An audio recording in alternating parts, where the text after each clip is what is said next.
Ladies and gentlemen, welcome back. Today we are going to be discussing an interview that happened very recently with the Russian side of Eagle Dynamics. More specifically, it was Gena Pilot, a Russian YouTuber, DCS YouTuber that had interviewed the COO of Eagle Dynamics, Yekaterina Peredenko, and also Alexander Pichenko, who is the manager of the MiG-29 project for Eagle Dynamics. And he's also an ex-MiG-29 pilot, which is probably one of the reasons that he was managing the MiG-29 and still is managing the MiG-29, as there is a huge volume of work still left by Eagle Dynamics, according to themselves, left to complete on the MiG-29 full fidelity module. And I just wanted to give you a brief overview of this interview. It was in Russian, and me being a native Russian speaker, I thought I would be fairly well positioned to give you a sort of rundown of some of the points that were discussed. I'm just going to go over some of the main aspects of this interview. I'm not going to go into every little detail. It is quite long, and some of the things I didn't find all that interesting, but some things are very, very, very interesting, very inspiring for us as the DCS community, something that Eagle Dynamics is working on, and something that you may not have potentially heard from any of the Matt Wagner interviews in the past. So I just thought I'd kind of give you my own personal sort of interpretation rundown. This is not going to be a word for word exactly as it was in the questions and answers in the interview, but sort of my own personal abbreviated version. And as we go through it, I might add just a couple of little bits here and there from myself as well, my own personal opinion, but I will try my very best and give you an overall representative picture of the questions and answers, although I understand I'm not translating it word for word, therefore there's always a bit of an issue of something being lost in translation with my own personal representation. But I'll try my very, very best and give you the gist of everything that was being said, hopefully without skewing any of the answers one way or another. So with that being said, folks, sit back and enjoy the video.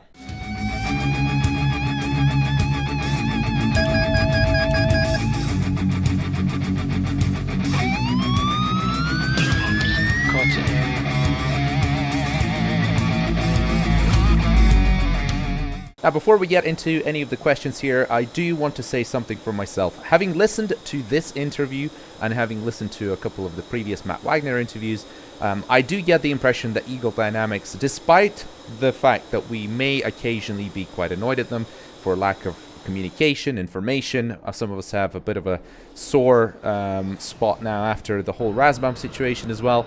I do have to say that they do come across as an incredibly passionate team that is really keen on expanding the military flight simulation genre to a point of where it's never been. And I think they are certainly not resting on their laurels. I think they are extremely hard at work on within the resources that they have and the manpower that they have. They are extremely hard at work at doing something well and truly beyond what we have right now.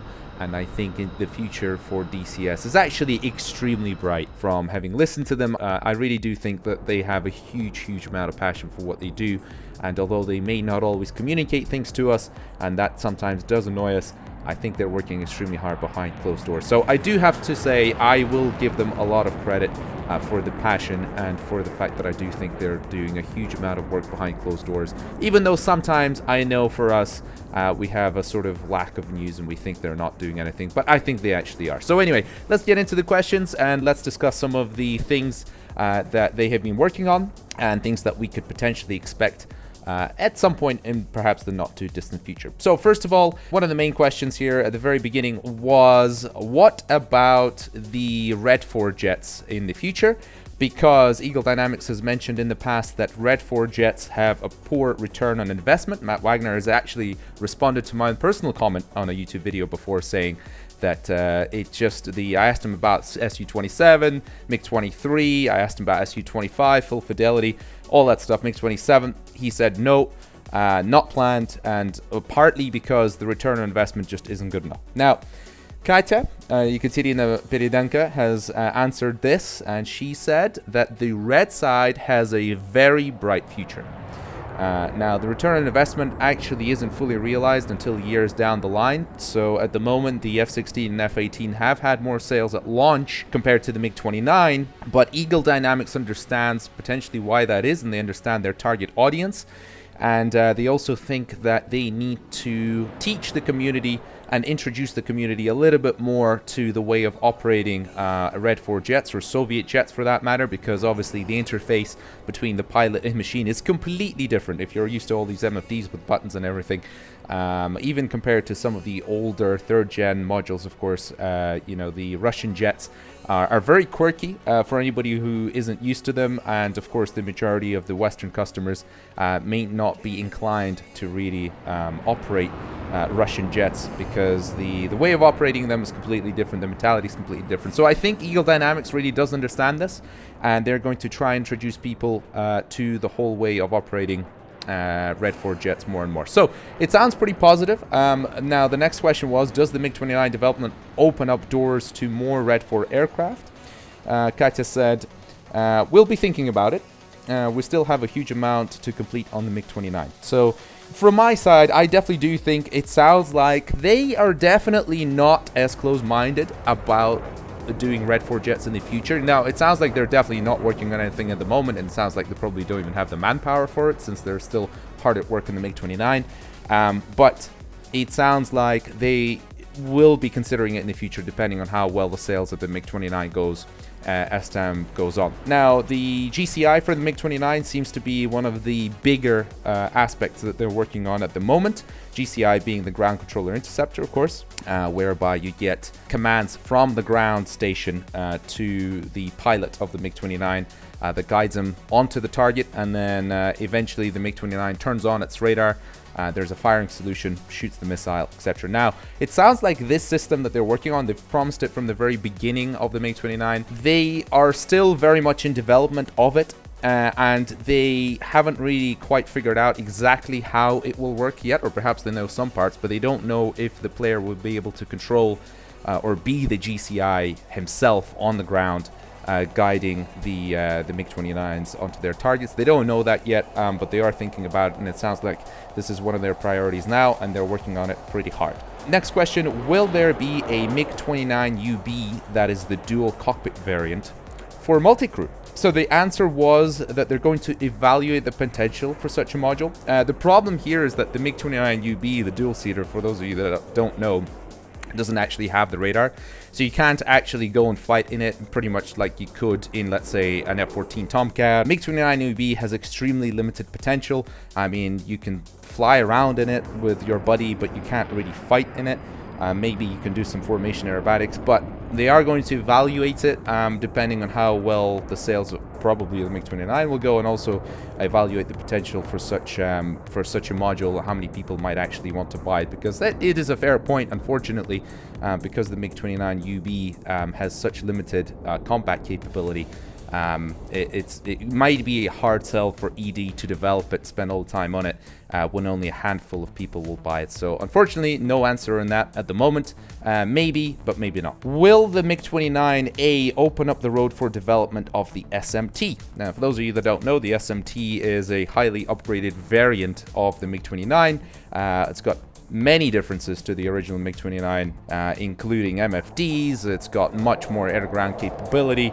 It's got a really ugly, horrible fuel tank that sits in the spine of the aircraft, making the MiG-29 from one of the most beautiful to one of the ugliest aircraft in existence. Anyway, I digress. The answer was maybe the 913 will be the next one, or maybe there's versions of the MiG-29G with the IFF and TACAN, but probably not more than that. So it sounds like they're really concentrated in working the MiG-29 912 at the moment, 912A.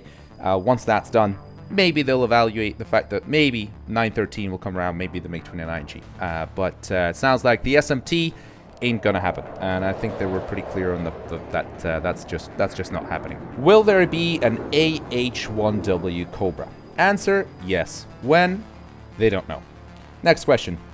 Will there be a KC-135 or the air-to-air refueling version of the C-130? The answer is we will see how popular the C-130 is and take it from there. So I guess it sounds like Eagle Dynamics is themselves very, very interested in how transport and cargo aircraft are going to do in terms of sales, and how they're going to be received by the community, how popular they are. And I think they're just kind of holding back a little bit just to see what happens there before they throw more resources at expanding everything to do with that aspect of flying in DCS. Next question, new explosions and effects. So Katya says well, actually she was very, very enthusiastic here from watching the interview, and it's now she had a big smile on her face, I saw. So it sounds like they're really, really concentrating on creating some super awesome and ultra realistic new effects for explosions and potentially other things as well. And that is coming at some point, and it sounds like they are hard at work on it, but obviously we don't really know exactly when that's going to come out. There's no set release date for any of that yet, but it is in development, actively in development right now. What about puddles on runways, taxiways? Answer, yes, but not right now, as they are working on core game engine improvements. Katya said, we are currently making a technological leap forward, so all these little beautiful details will come, but first of all, we need to concentrate on implementing the new tech. At the moment, Katya said, we can't reveal any more, but there will be updates in newsletters, and we can expect a new video from Matt Wagner at some point about this. So this, in my opinion, here is actually potentially the most interesting piece of news, I think, that we probably haven't really heard before.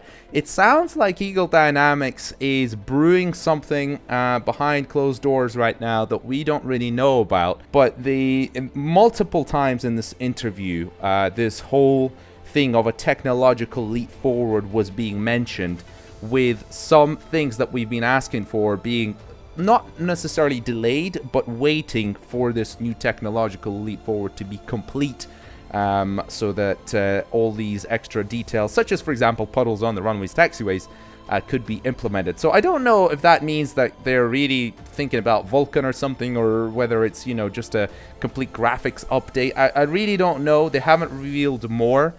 They said that we will hear about it in newsletters going forward, and apparently Matt Wagner will tell us a little bit more.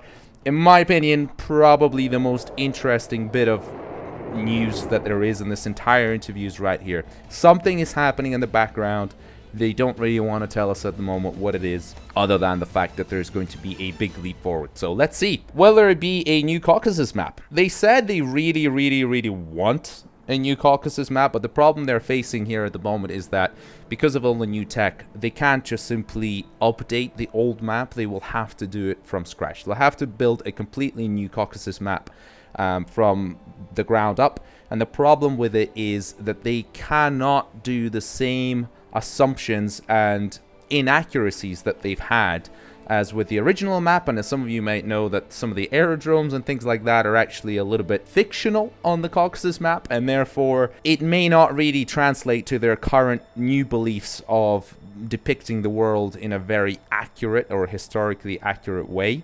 Therefore, they're not prepared to simply have a version of a map whereby the same missions, the same campaigns, etc. could be just teleported from one map to the other. That simply isn't possible. So they have said and stated that this will be a completely new map if they ever do it. Clearly they're not working on it at the moment, but if they ever do it, and they really want to, they have to cross the bridge of whether or not the community will be able to swallow the fact that all these beautiful missions and campaigns that exist currently for the current Caucasus map, they will cease to stop working. Now, then there's also a question that they're not sure about whether or not this new map would be in addition to the old Caucasus map, or whether the new map will completely replace the old map. But then if it does, of course, then all these missions disappear. So it sounds like they're really interested in the community's feedback and what we have to say. And therefore, I would urge all of you to write down in the comments exactly what you think regarding this subject. Do you think that the Caucasus map, or that ED should create a new Caucasus map,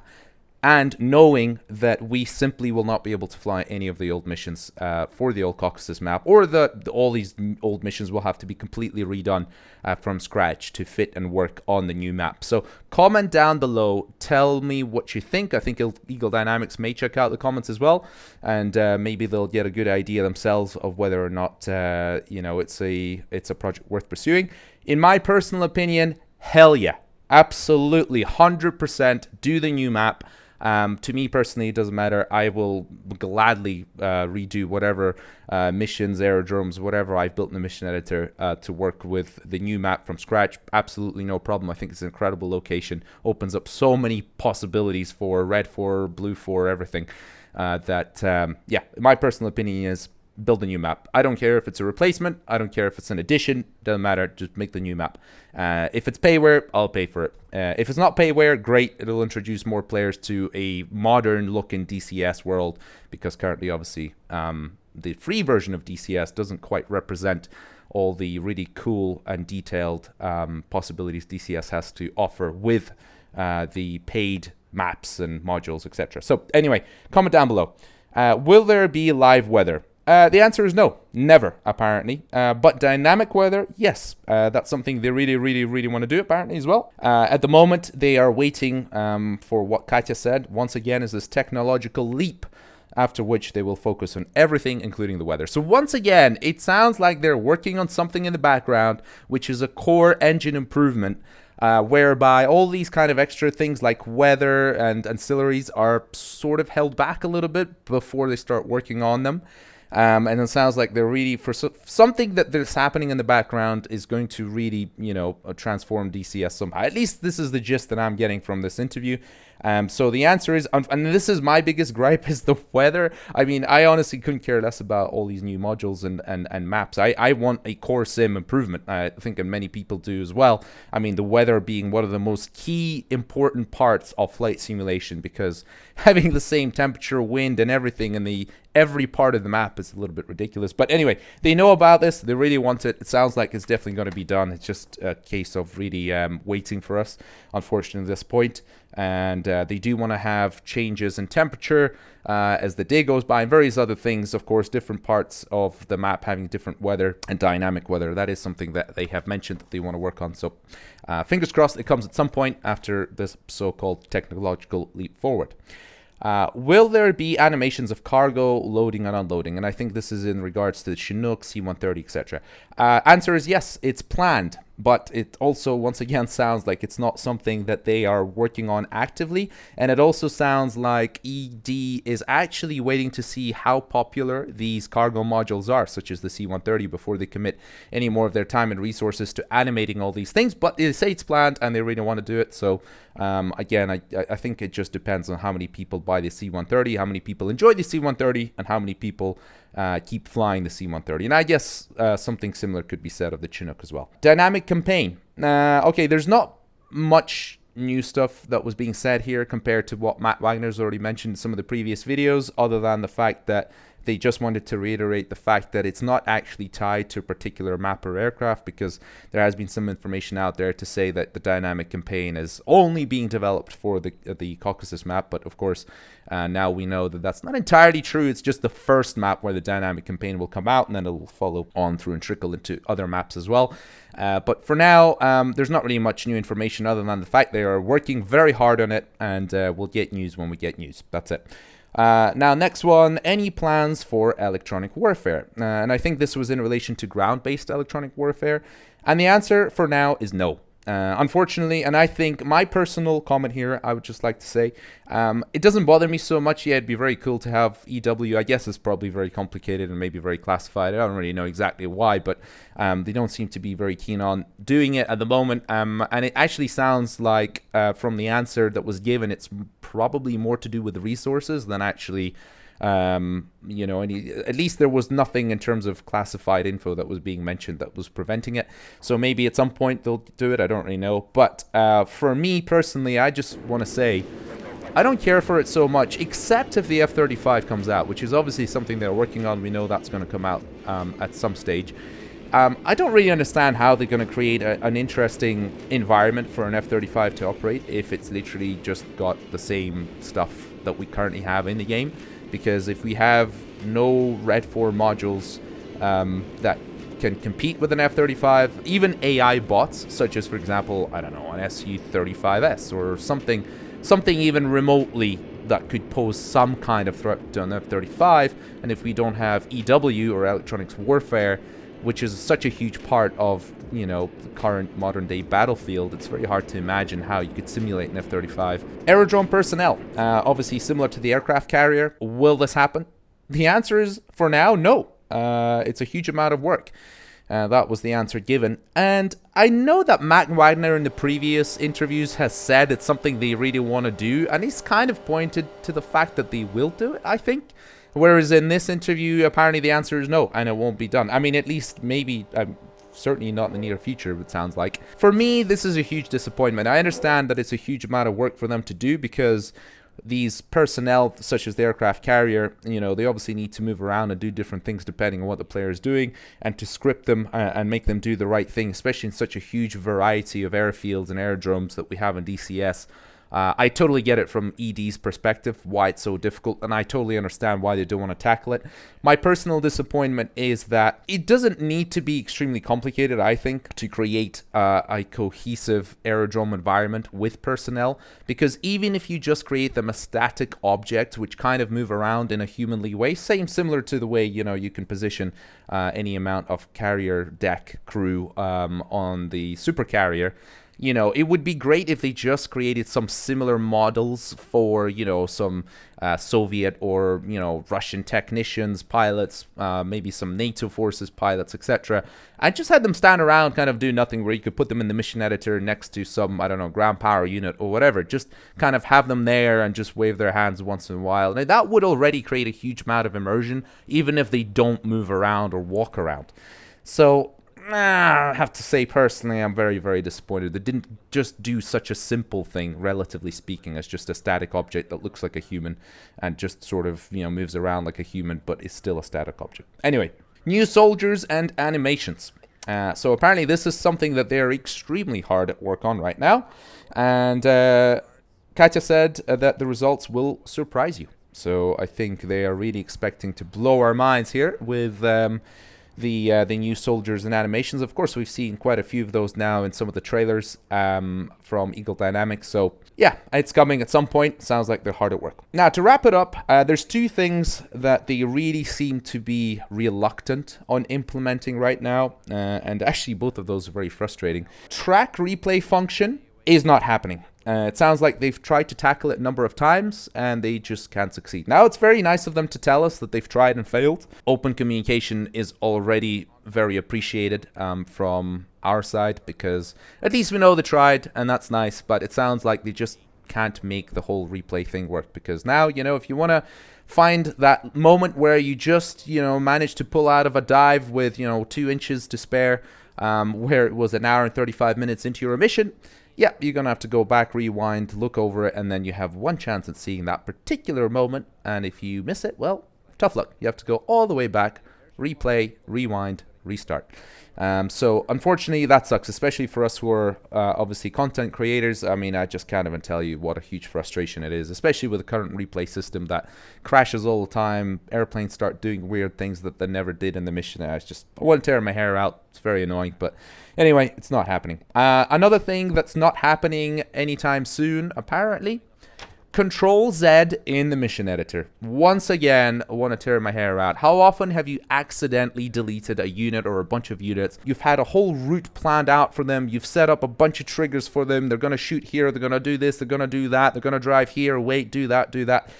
And then one click, you accidentally erase that unit off your mission editor map, and it's gone. Can't do Control Z, can't do anything, have to redo the whole thing from the beginning, or return to whatever the previous mission state for the mission editor was, which was like 10-15 minutes ago, whatever it was, and you have to redo it all from there. So anyway, massively frustrating. Apparently that's a lot more work than what we think. I know for us all sitting here in our armchairs, oh, how difficult can it be? Control Z, boom, done. Apparently not so easy. There's a bunch more questions there. Unfortunately, I am not going to cover them. There was things to do with multiplayer and various things that I personally am not as interested in. So I do apologize. I'm just going to keep this fairly short and brief. But I do want to say there was one thing that I haven't seen or heard being mentioned in any of the ED interviews with Matt Wagner or this one, or I don't know for how long now, which is for me my own personal kind of slight gripe and frustration, because I know we've been talking about AI improvements and various things in terms of Eagle Dynamics. I know they're working on it. That's fine. But specifically with aircraft and the way aircraft fly and the way wingmen fly and how unrealistically they fly in formation, the fact that they can't even fly low level. If you fly low level, I mean, you know the whole shebang. It's very, very annoying. I really wish they gave us a little bit of info about that. Again, if they've tried or failed, or they haven't tried, or because they have had a video like 4 years ago showing us how there's AI doing formation aerobatics in MiG-29s, and they fly so realistically. And I just want to ask, where is that? Like, what's happening with that? Because, you know, single player is very tough with AI, especially with wingman AI, at least in terms of how realistically they fly, because it breaks so much immersion. I mean, whatever about all the other stupid things that AI can do, I mean, fair enough, they should be improved too. But at the very least, can we just please get aircraft that fly realistically in formation as wingmen? Or even as lead aircraft, where you can follow them realistically in formation without them doing some stupid abrupt maneuvers and flying like a UFO. I mean, that would be greatly appreciated. Anyway, I digressed a little bit. Overall, I have to say it was very, very positive listening to all the Eagle Dynamics stuff there that they had to say, all the improvements that are coming, this technological leap forward, fingers crossed. That sounds pretty awesome. So if you guys have any more comments that you want to write to Eagle Dynamics, perhaps do that below. Maybe they'll read them, and maybe they'll take them on board, because they actually often do. I know we think they don't, but I do think they do. It's just that they have limited manpower and resources, but overall I do think they're doing a great job at giving us a pretty awesome simulator, and quite frankly, we don't have any competitors to it, so we really have to try and promote and do our very best and support Eagle Dynamics, I think, at this stage. As much as possible, despite the fact that we occasionally get a little bit annoyed at them. Anyway, hopefully you've enjoyed this little overview. If you have, please smash the like button, and hopefully I shall catch you in the next video. Adios.